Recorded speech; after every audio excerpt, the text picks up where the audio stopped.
Ош облусунун Кара Уулжа районуна караштуу Телман айылынын тургуну. Абысыным, келиним Самараны бүгүнкү туулган күнү менен чын жүрөгүмдөн куттуктаймын.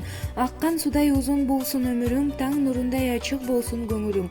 Ала тодой тиреп башыңды, куттуу болсун бүгүнкү туулган күнүң. Сага узак өмүр, ачык көңүл, бекем ден соолук, аялзаттык бакыт каалаймын деп жеңең Махабат куттуктайт.